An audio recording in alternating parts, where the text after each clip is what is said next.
हाँ, तो मेरे भाई स्वागत है आप सभी की इस प्यारे से यूट्यूब चैनल आरएस ज्ञान संग्रह पर। तो जैसा कि आप सभी को पता है कि हम आपके लिए हिंदी व्याकरण का जो सिलेबस है उसको हम स्टार्ट कर चुके हैं। और सबसे पहला जो वीडियो था उसमें आपको हिंदी व्याकरण का सिलेबस को हम बताए थे और उसमें जो सामान्य परिचय नाम का पहला टॉपिक था उसको भी हम लोग समाप्त किए थे। आज हम लोग टॉपिक नंबर 2 जिसका नाम है वर्ण विचार अर्थात वर्ण नाम का जो टॉपिक होता है वो कंप्लीट वर्ण को हम लोग इस वीडियो में कंप्लीट करेंगे। और इस वीडियो को पूरा देखने के बाद आपका वर्ण से एक भी क्वेश्चन आपके बोर्ड एग्जाम में नहीं छूटेगा। आपका सारा कॉन्सेप्ट जो है वो आपका क्लियर हो जाएगा। आपको हम ट्रिक के माध्यम से इस टॉपिक को पढ़ाएंगे ताकि एक बार में आप लोग इस वीडियो को देखेंगे तो एक बार में आपको सारा चीज़ आपको याद हो जाएगा। और इसी तरीके से हम आपका संपूर्ण हिंदी व्याकरण का जो सिलेबस होता है सारे टॉपिक को ट्रिक के माध्यम से बिल्कुल शॉर्ट ट्रिक के माध्यम से हम आपको पढ़ाने का काम करते हैं। तो आप लोग वीडियो को ज़्यादा से ज़्यादा अपने दोस्तों के पास शेयर ज़रूर कीजिएगा और अगर आप हमारे चैनल पर नए होंगे तो चैनल को सब्सक्राइब ज़रूर कर लीजिएगा। इससे पहले आप लोग पहला वीडियो को नहीं देखें तो आप लोग पहला वीडियो को देख लीजिएगा जिसमें हम हिंदी व्याकरण के संपूर्ण सिलेबस को बताए थे कि आपको हिंदी व्याकरण में क्या क्या पढ़ना है। और ये जो वीडियो है क्लास 10th और 12th दोनों के लिए है। तो आप लोग जिनका भी बोर्ड एग्जाम 2027 में है वो आप लोग इस वीडियो को रेगुलर देखते जाइए और आप लोग प्रयास कीजिए कि नोट्स भी बनाइए। आप सभी को हम बहुत ही कलरफुल और 3D नोट्स के माध्यम से हम आपको पढ़ाते हैं लेकिन आपको ये PDF मिलेगा बट अभी नहीं मिलेगा। आप लोग अभी क्या कीजिए कि आप लोग नोट्स बनाते चलिएगा। आपको 1 मंथ के बाद इसका कंप्लीट PDF आप सबको मिल सकता है, ठीक है। तो चलिए बिना देर के अब हम लोग वर्ण विचार अर्थात वर्ण टॉपिक को हम लोग स्टार्ट करते हैं। पहला वीडियो में हम आपको यहाँ से बताए थे कि आपका हिंदी व्याकरण का संपूर्ण सिलेबस है जिसमें आपको सबसे पहले सामान्य परिचय पढ़ना है। तो पहला वीडियो में हम आपको सिलेबस बता दिए और सामान्य परिचय जो पहला टॉपिक है इसको हम कंप्लीट कर चुके हैं। आज हम लोग टॉपिक नंबर 2 वर्ण है इसको स्टार्ट करेंगे और इसको एक ही वीडियो में कंप्लीट करेंगे। मात्र आपका 15 से 20 मिनट का वीडियो होगा और यही 15 से 20 मिनट में आपका संपूर्ण वर्ण जो है आपका समाप्त हो जाएगा और आपको याद भी हो जाएगा। इस तरीके के नोट्स को बनाने में बहुत ज़्यादा मेहनत लगता है लेकिन इस तरीके से हम बना दिए कि आपको एक बार समझाएंगे एक बार में समझ में आएगा और आप लोग को याद भी हो जाएगा। तो चलिए टॉपिक नंबर 2 जिसका नाम है वर्ण इसको हम लोग स्टार्ट करते हैं। तो आपका जो वर्ण है वो यहाँ से स्टार्ट है। तो आपके टॉपिक का नाम है वर्ण। सबसे पहले वर्ण का परिभाषा हम लोग पढ़ेंगे कि वर्ण किसे कहा जाता है। तो वर्ण उस मूल ध्वनि को कहा जाता है जिसका खंड या टुकड़ा नहीं किया जा सकता है। जैसे आप लोग एग्जाम्पल में समझिए कि वर्ण किसे कहा जाता है। जैसे देखिए अ हो गया, आ हो गया, हर्षई दीर्घई और क हलंत। देखिए इसमें हलंत लगा हुआ है क हलंत। अगर सिर्फ क रहेगा तो इसको हम लोग वर्ण नहीं कहेंगे, जिसमें हलंत लगा होता है उसको ही वर्ण कहा जाता है क्योंकि वर्ण जो है उसका खंड या टुकड़ा नहीं किया जा सकता। अगर हम लोग पूरे क को लिखेंगे तो इसको हम लोग तोड़ सकते हैं क हलंत प्लस अ, ये दोनों मिलकर के बनता है क। लेकिन सिर्फ हम क हलंत लिख देंगे अर्थात इसको हम लोग आधा कर दिए तो इसको कभी भी खंड या टुकड़ा नहीं किया जा सकता है।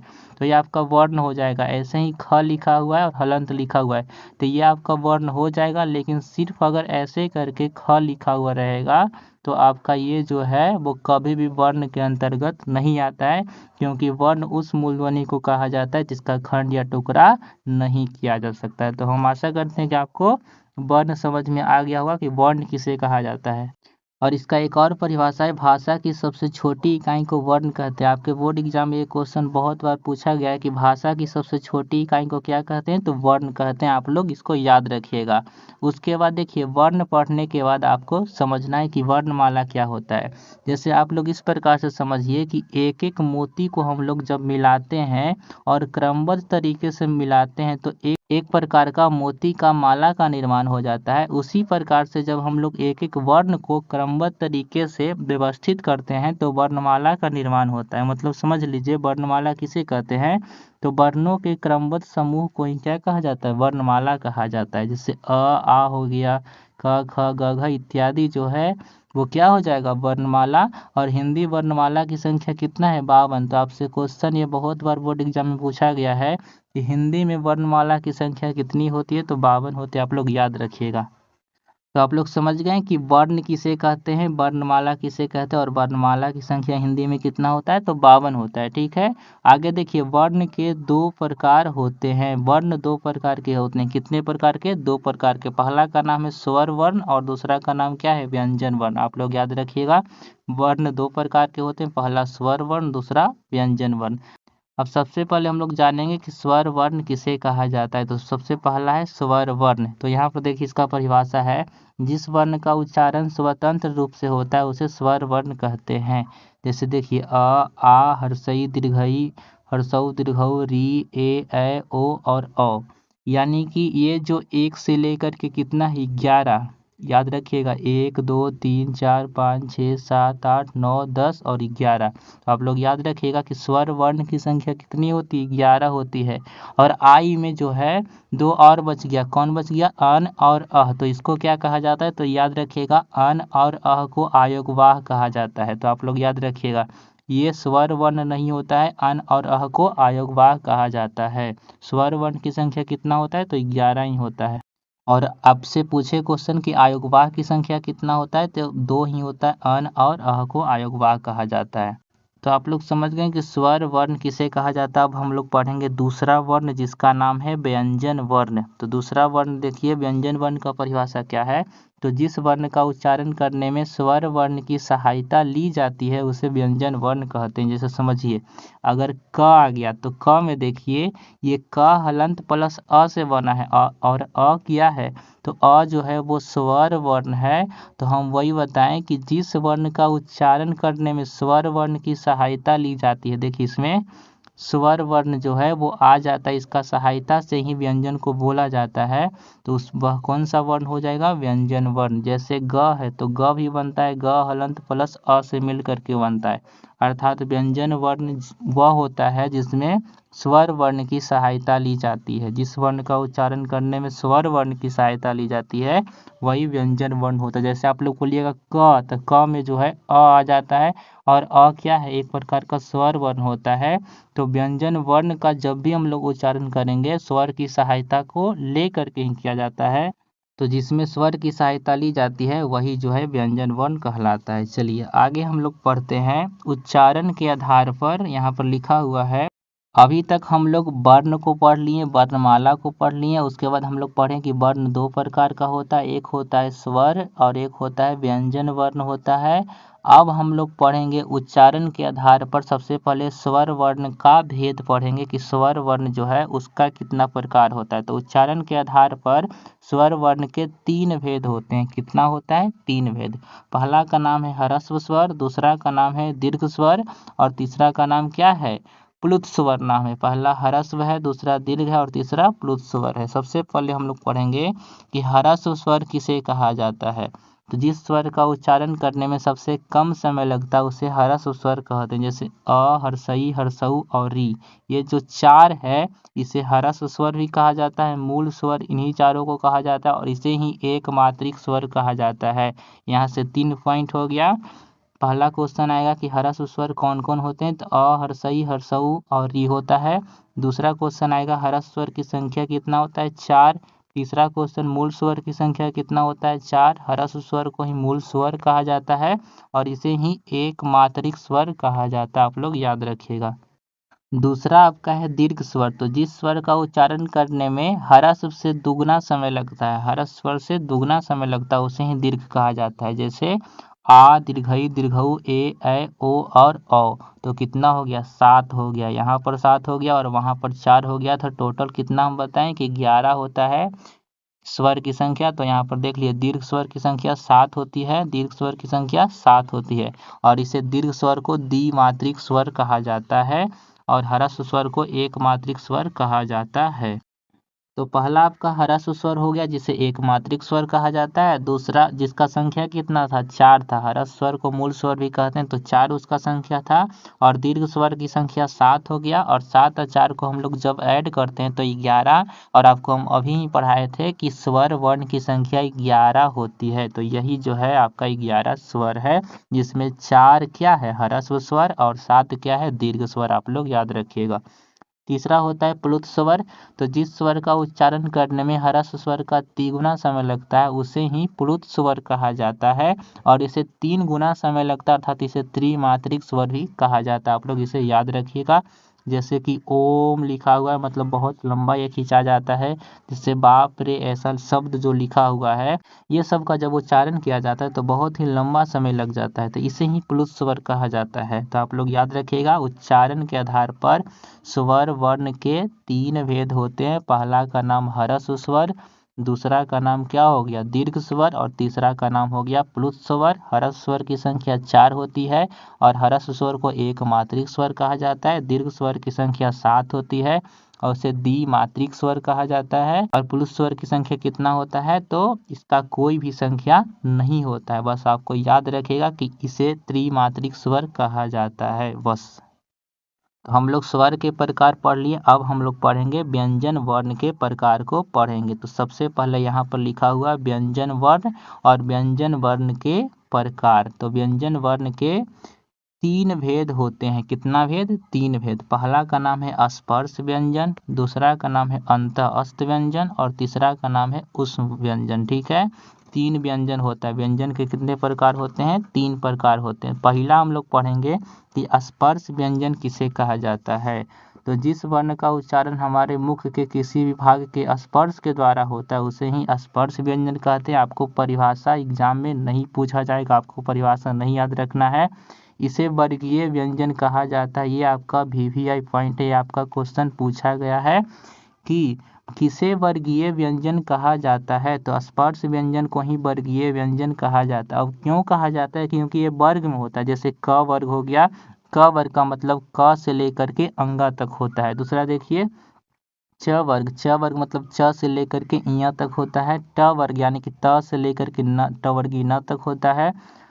चौथा है त वर्ग यानी कि त से लेकर के न तक होता है। और पांचवा है प वर्ग यानी प से लेकर के म तक, यानी इसमें 5 वर्ग होता है, इसीलिए इसे वर्गीय व्यंजन भी कहा जाता है। और अगर आपसे क्वेश्चन पूछे कि स्पर्श व्यंजन की संख्या कितनी होती है, तो 5 5 5 और 5 यानी कि पाँचों 5 को मिलाएंगे तो कितना हो जाएगा? 25 हो जाता है। सबसे ज़्यादा वीवीआई क्वेश्चन है और बहुत बार ये क्वेश्चन पूछा गया, इसको आप लोग याद रखिएगा। स्पर्श व्यंजन की संख्या कितनी होती है? तो 25 होती है। चलिए दूसरा हम लोग पढ़ते हैं। दूसरा का नाम क्या है? अंतःस्थ व्यंजन। दूसरा का नाम है अंतःस्थ व्यंजन। तो इसे कैसे हम लोग याद रखेंगे अंतःस्थ व्यंजन? तो देखिए अंतःस्थ को अंतःस्थ याद रखेंगे। क्या? या ये जो थ है वो या जैसा लग रहा है, और या से याद रखिएगा य र ल व, यानी कि य के बाद 4 को याद रखिएगा। य र ल और व को क्या कहते हैं? अंतःस्थ व्यंजन कहते हैं। आप लोग याद रखिएगा। तो क्वेश्चन आपसे पूछा जाता है कि अंतःस्थ व्यंजन की संख्या कितना हो गया, तो 4 कौन कौन? तो य र ल और व। और इसको कैसे याद रखेंगे? ऊष्म व्यंजन। तो ऊष्म व्यंजन जो है स, उसमें देखिए सबसे पहले हम आपको ट्रिक बता देते हैं। तो ऊष्म जब ऐसे करके आप लोग लिखते हैं तो ये जो है ये स है। क्या है? स, मूर्धनी स इसको कहा जाता है। तो स से याद रखिएगा, स वाला जो होता है वो ऊष्म व्यंजन होता है। जैसे तलवी स, मूर्धनी स, दंती स, और ह को क्या कहते हैं? ऊष्म व्यंजन कहते हैं। 3 गो स आ गया और ह आ गया, यानी कि ऊष्म व्यंजन की संख्या भी 4 होती है और अंतःस्थ व्यंजन की संख्या भी 4 होता है।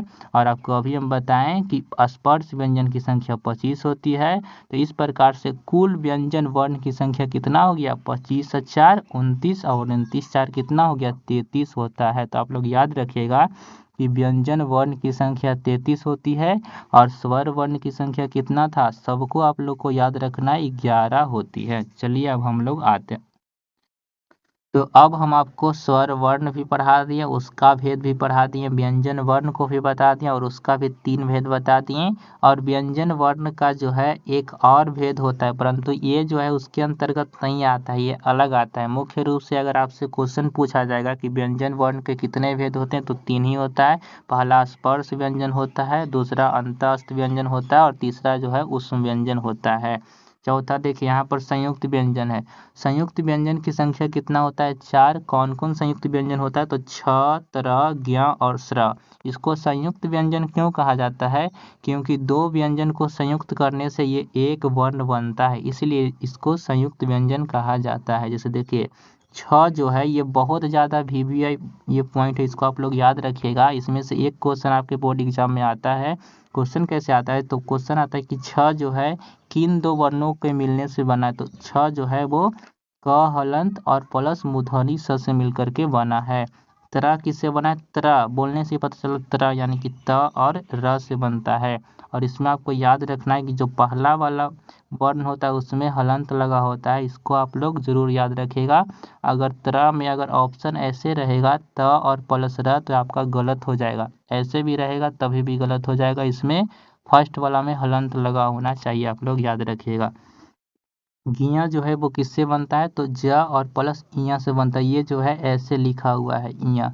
उसके बाद देखिए सरा किससे बनता है, तो स और र से, तलवी स और प्लस र से बनता है क्या, सरा। तो संयुक्त व्यंजन कितना हो गया, 4 हो गया।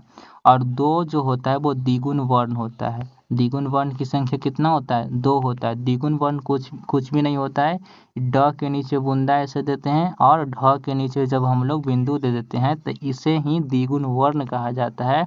तो ये भी क्वेश्चन आपके बोर्ड एग्जाम में पूछा जाता है कि द्विगुण वर्ण की संख्या कितनी होती है, तो 2 होती है, आप लोग याद रखिएगा। तो चलिए अब हम लोग स्वर वर्ण पढ़ लिए, व्यंजन वर्ण पढ़ लिए और स्वर व्यंजन दोनों के भेद पढ़ लिए।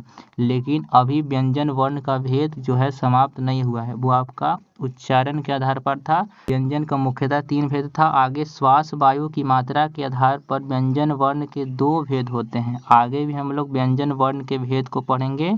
श्वास वायु की मात्रा के आधार पर व्यंजन वर्ण के कितने भेद होते हैं, 2 होता है। पहला का नाम है अल्प प्राण, दूसरा का नाम है महाप्राण।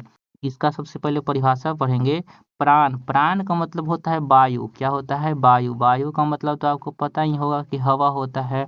तो अल्प, और अल्प का मतलब होता है कम, यानी कम वायु। तो सिंपल इसका परिभाषा है, जिस वर्ण का उच्चारण करने में कम वायु की आवश्यकता होती है उसे ही अल्प प्राण कहा जाता है। अल्प का मतलब कम और प्राण का मतलब वायु। तो जिसमें अल्प वायु यानी कम वायु की आवश्यकता होती है उसे अल्प प्राण कहा जाता है। और महा का मतलब अधिक होता है, जिसमें अधिक प्राण, प्राण का मतलब वायु। तो जिस वर्ण का उच्चारण करने में अधिक वायु की आवश्यकता होती है उसे क्या कहा जाता है, तो महाप्राण कहा जाता है। तो आपसे कभी भी इसका परिभाषा आपके बोर्ड एग्जाम में नहीं पूछा जाता है। आपको पहचानने के लिए पूछा जाता है कि अल्प प्राण किसे कहते हैं, मतलब अल्प प्राण कौन सा वर्ण है और महाप्राण कौन सा वर्ण है। आपसे बोर्ड एग्जाम में कभी भी ये दोनों का परिभाषा नहीं पूछता है, बस आपको पहचानने के लिए पूछता है कि निम्न में से कौन अल्प प्राण है या निम्न में से कौन महाप्राण। अल्प प्राण और महाप्राण को पहचानने का ये मेरा ट्रिक याद रखिएगा, ये आपको रुस्तम भैया का कॉन्सेप्ट है। प्रत्येक वर्ग के, इसको याद रखिएगा कि अल्प प्राण किसे कहेंगे, तो अल्प प्राण मतलब 1, 3 और 5, सिंपल। अल्प प्राण का मतलब आपको याद रखना क्या, 1, 3, 5। 1, 3, 5 मतलब आपको समझ में नहीं आया तो समझिए, यहाँ पर प्रत्येक वर्ग का पहला, तीसरा और पांचवा वर्ण को अल्प प्राण कहा जाता है।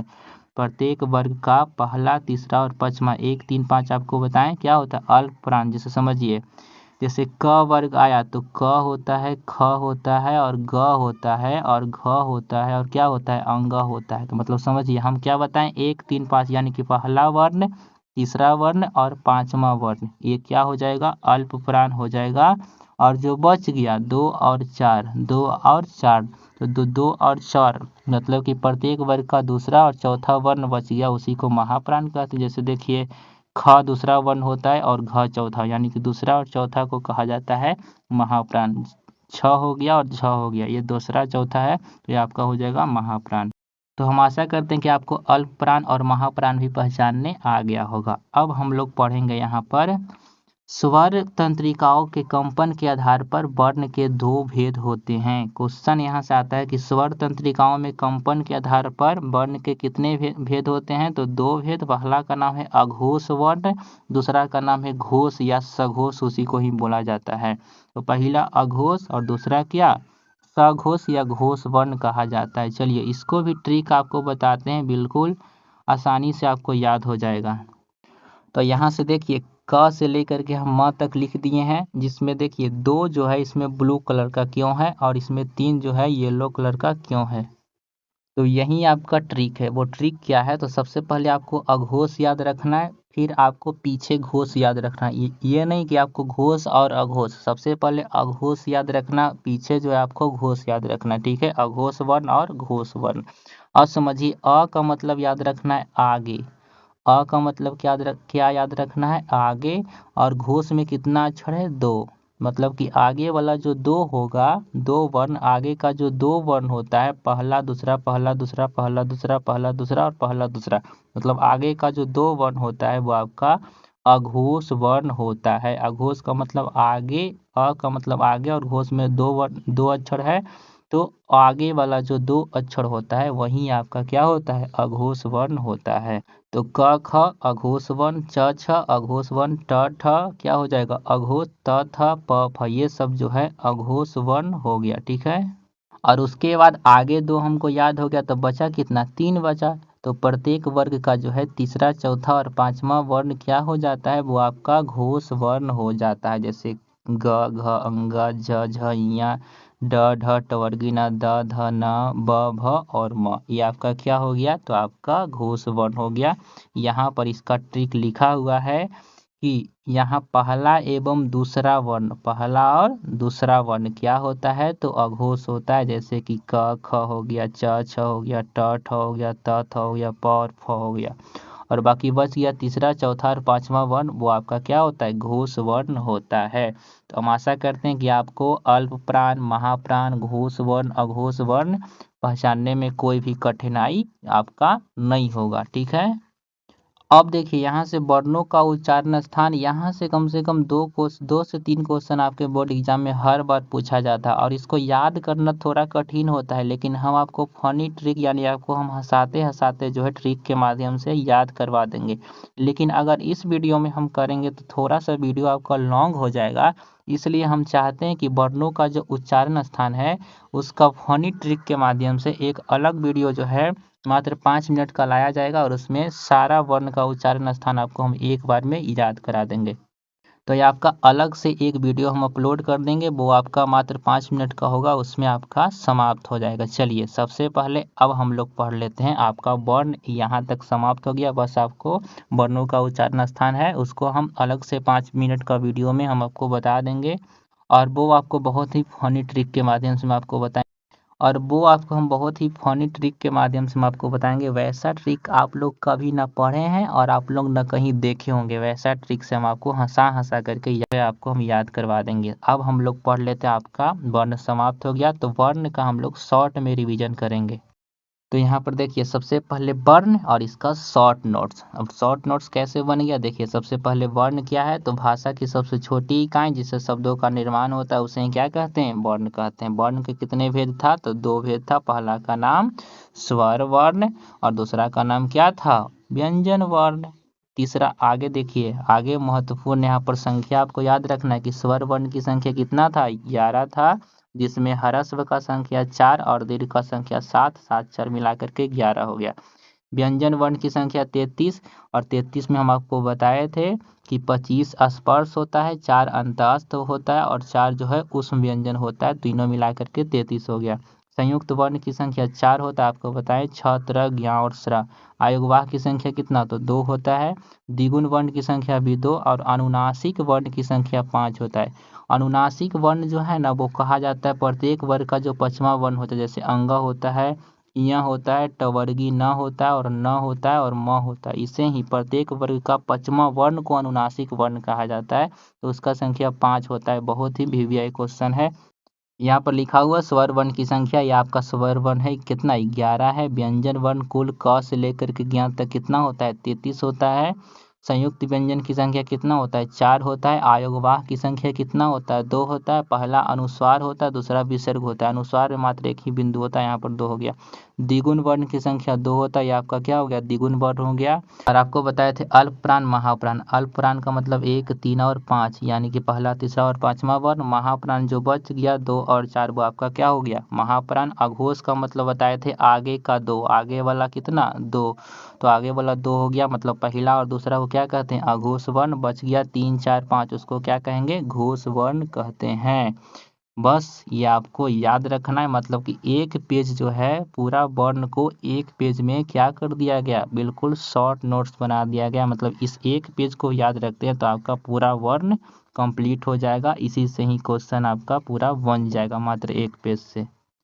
तो हम आशा करते हैं कि आपको इस तरीके से हम पढ़ाएं जो आपको पसंद आया होगा। आप लोग प्लीज़ कमेंट करके ज़रूर बताइएगा कि आपको हमारा पढ़ाने का तरीका कैसा लगा, अच्छा लगा या ख़राब लगा। आप लोग कमेंट करके ज़रूर बताइएगा।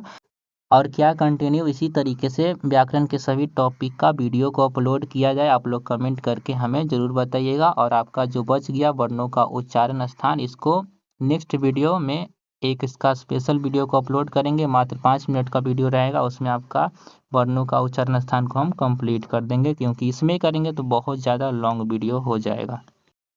तो इस वीडियो में इतना ही। आप लोग कमेंट ज़रूर कीजिएगा और वीडियो को लाइक एंड वीडियो को ज़्यादा से ज़्यादा अपने दोस्तों के पास शेयर ज़रूर कीजिएगा। तो चलिए मिलते हैं किसी नेक्स्ट वीडियो के साथ, तब तक के लिए धन्यवाद।